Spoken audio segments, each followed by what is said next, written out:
നമസ്കാരം. 1970 June 19 Indian national കോൺഗ്രസിലേക്ക് ഒരാൾ ജനനം കൊള്ളുകയാണ്.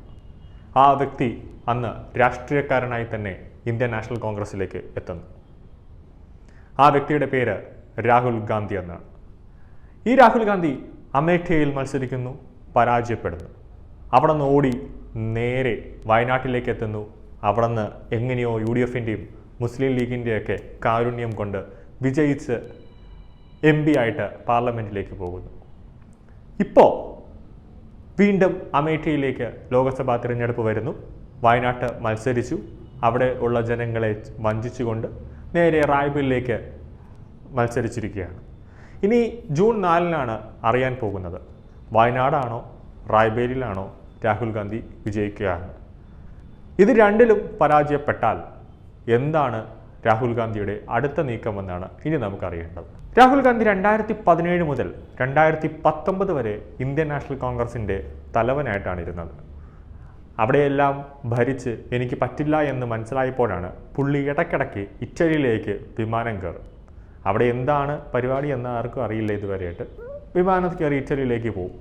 അതെല്ലാം കഴിഞ്ഞ് വന്നതിന് ശേഷമാണ് അമ്മയായ സോണിയാഗാന്ധി പറയുന്നു, നരേന്ദ്രമോദിയെ പോലെ കണ്ടുപഠിക്കണം, എങ്കിലേ നമുക്ക് അടുത്ത തിരഞ്ഞെടുപ്പിലെങ്കിലും നമുക്ക് ഇന്ത്യയെ ഭരിക്കാൻ പറ്റുള്ളൂ എന്ന്. അങ്ങനെ KC വേണുഗോപാൽ മാമനും രമേശ് ചെന്നിത്തലയും ചേട്ടനുമൊക്കെ പറഞ്ഞതനുസരിച്ച് എല്ലാവരും പറഞ്ഞതനുസരിച്ച് കൂടിയിരുന്ന ഒരു ആലോചനയൊക്കെ നടത്തി ഭാരത് ജോഡോ യാത്ര എന്നൊരു പരിപാടിയൊക്കെ സംഘടിപ്പിച്ച് ഇന്ത്യ ഒട്ടുക്കെ ജനഗതാഗതവും സ്തംഭിച്ചുകൊണ്ട് പോലീസിന് തന്നെ തലവേദനയായി ഭരണകൂടത്തിന് തന്നെ തലവേദനയാക്കിക്കൊണ്ട് രാഹുൽ ഗാന്ധി രഘുപതി രാഘവ രാജാറാം എന്ന പാട്ടും പാടി യാത്രയായി. റോഡ് മൊത്തം ബ്ലോക്കായി. സാധാരണക്കാരന് കറക്റ്റ് സമയത്തിന് ഓഫീസിൽ പോലും പോകാൻ പറ്റാത്ത അവസ്ഥയായി. വണ്ടികളെല്ലാം തിരിച്ചു വിടുക. അങ്ങനെ തിരിച്ചെത്തി. വലിയ നേട്ടമൊന്നും ഉണ്ടായില്ല. ഇലക്ഷന് BJP തന്നെ അവിടെ ജയിച്ചു. ഇവരൊക്കെ കിതച്ച് 2-3 സീറ്റൊക്കെ നേടി. ഇപ്പോഴത്തെ നിലവിലത്തെ സംഭവം ഇലക്ഷനാണ്. ലോക്സഭ തിരഞ്ഞെടുപ്പ് ഇലക്ഷൻ. നമ്മുടെ ഇന്ത്യയുടെ പ്രധാനമന്ത്രി നരേന്ദ്രമോദി ചറപറാന്ന് എല്ലാ മാധ്യമങ്ങൾക്കും അഭിമുഖം കൊടുത്തുകൊണ്ടിരിക്കുകയാണ്. നരേന്ദ്രമോദി ഏകദേശം 71 ചാനലുകൾക്ക് അഭിമുഖം നൽകിയതാണ്. അത് നമ്മൾ കണ്ടതാണ്. ചോദിച്ച എല്ലാ ചോദ്യങ്ങൾക്കും നരേന്ദ്രമോദി വ്യക്തമായ മറുപടിയും നൽകി. ഇപ്പോഴത്തെ ഒരു പ്രധാന വാർത്ത എന്താണെന്ന് വെച്ച് കഴിഞ്ഞാൽ ഇന്ത്യയുടെ ഏറ്റവും പേരുകേട്ട പ്രസിദ്ധമായ ഒരു മാധ്യമ സ്ഥാപനമുണ്ട്, News 18 ഇന്ത്യ. അതിലെ ഒരു പ്രമുഖ മാധ്യമ പ്രവർത്തകയാണ് രൂപിക ലിയാഖത്ത്. രൂപിക ലിയാഖത്തിനെ രാഹുൽ ഗാന്ധിയോട് ഒരു ഇൻ്റർവ്യൂ ഒക്കെ നടത്തുകയുണ്ടായി. പക്ഷേ രാഹുൽ ഗാന്ധി മാധ്യമ പ്രവർത്തകയെ അപമാനിക്കുന്ന ഒരു തരത്തിലാണ് രാഹുൽ ഗാന്ധിയുടെ സമീപനം ഉണ്ടായത്. രൂപിക ലിയാഖത്തിനെ മാത്രമല്ല, മൊത്തം എല്ലാ മാധ്യമ പ്രവർത്തകരെയും അപമാനിക്കുന്ന രീതിയിലാണ് രാഹുൽ ഗാന്ധി പറഞ്ഞത്. ചംചി എന്നാണ് രാഹുൽ ഗാന്ധി പറഞ്ഞത്. ചംചി എന്ന് വിളിച്ച് പരിഹസിച്ചു. ഇത് രൂപിക ലിയാഖത്തിന് ഇഷ്ടപ്പെട്ടില്ല. ഈ രൂപിക ലിയാഖത്ത് ചോദിച്ച പല ചോദ്യങ്ങൾക്കും രാഹുൽ ഗാന്ധിയും കോൺഗ്രസും ഒക്കെ ഉത്തരമില്ലാതെ ബബബ അടിക്കുന്ന ഒരു കാഴ്ചയാണ് നമ്മൾ കണ്ടത്. അപ്പോഴാണ് രൂപിക ലിയാഖത്ത് പറഞ്ഞത്, ഈ കാലയളവിൽ മോദി 71 ചാനലുകൾക്ക് അഭിമുഖം നൽകി. എല്ലാ ചോദ്യങ്ങൾക്കും മോദി കൃത്യമായ ഉത്തരവും പറഞ്ഞു.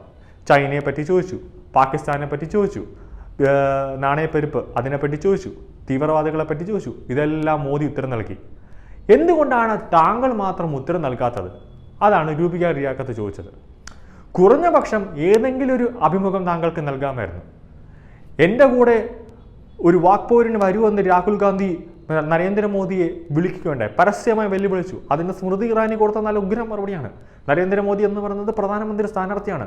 താങ്കളൊരു പ്രതിപക്ഷത്തിരിക്കുന്ന ഒരു വ്യക്തിയാണ്. ഇപ്പോൾ ഒരു MP സ്ഥാനത്തിന് വേണ്ടി മാത്രം തിരഞ്ഞെടുപ്പിൽ നിൽക്കുന്ന ഒരാളാണ്. അല്ലാതെ താങ്കൾ പ്രതിപക്ഷ സ്ഥാനാർത്ഥിയായിട്ട് നിൽക്കുന്നതല്ല.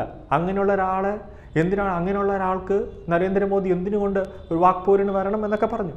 അതിന് BJP വേറൊരാളെ വാക്പോരിന് വേണ്ടി ഇറക്കി രാഹുൽ ഗാന്ധിയുടെ കൂടെ. പക്ഷേ അതിനുശേഷം പിന്നെ രാഹുൽ ഗാന്ധിയുടെ പൊടി പോലും കാണാനില്ല. വീണ്ടും പുള്ളിക്കാരൻ മാധ്യമപ്രവർത്തകരെ എല്ലാവരെയും ചംചി എന്ന് പറഞ്ഞ് വിളിക്കുകയാണ്, മുഖസ്തുതിക്കാരെന്ന് പറഞ്ഞിട്ട്. അപ്പോഴാണ് രൂപിക ലിയാഖത്ത് ഒരു മറുപടി പറയുന്നു. താങ്കളുടെ കോൺഗ്രസിലിരിക്കുന്ന ആളുകൾ തന്നെയാണ്, നേതാക്കന്മാർ തന്നെയാണ് താങ്കൾക്ക് ഏറ്റവും കൂടുതൽ പ്രശ്നക്കാർ. അവർ താങ്കളെ ട്രോളുകയാണ്. അവർ പറഞ്ഞു കൊടുക്കും, രാഹുൽ ഗാന്ധി ഇങ്ങനെ ചെയ്യൂ, ഇത് ചെയ്താൽ നല്ലതാണ്. പക്ഷെ അത് ഏറ്റവും കൂടുതൽ മണ്ടത്തരമാണ്.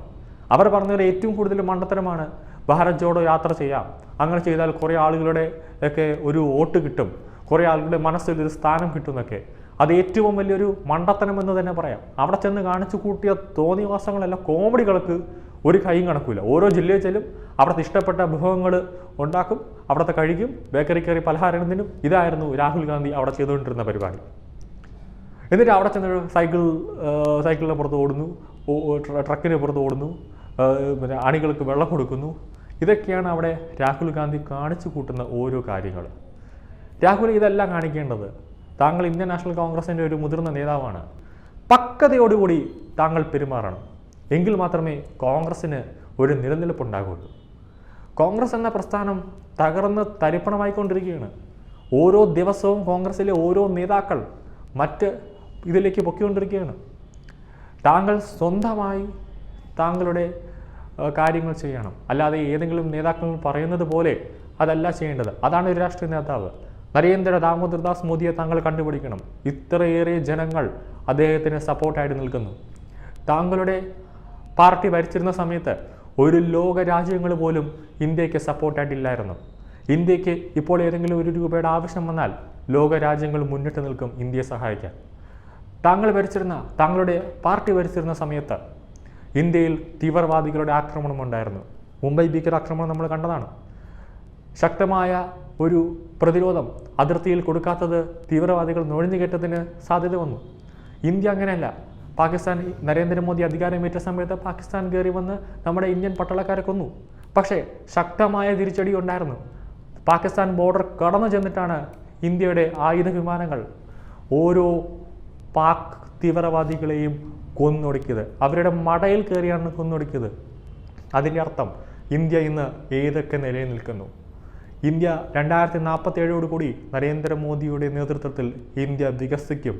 അത് ഒരു പ്രതിപക്ഷം എന്ന നിലയിൽ താങ്കൾക്ക് നോക്കി നിൽക്കാനേ പറ്റൂ. പ്രതിപക്ഷ പാർട്ടി എന്ന് പറയാൻ പറ്റില്ല, വെറും ഒരു പാർട്ടി. ശക്തമായ പ്രതിപക്ഷം താങ്കളുടെ പാർട്ടിയിലില്ല. താങ്കളുടെ ഒരു കോൺഗ്രസ് എന്നൊരു പ്രസ്ഥാനം ഒരു ശക്തമായൊരു പ്രതിപക്ഷമാണെന്ന് നമുക്ക് ഇതുവരെയും അടിവരയിട്ട് പറയാൻ പറ്റില്ല.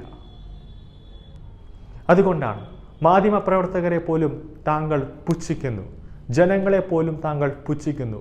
ജനങ്ങളുടെ മുന്നിൽ ഇലക്ഷൻ സമയത്ത് താങ്കൾ കാണിക്കുന്നത് വെറും നാടകം.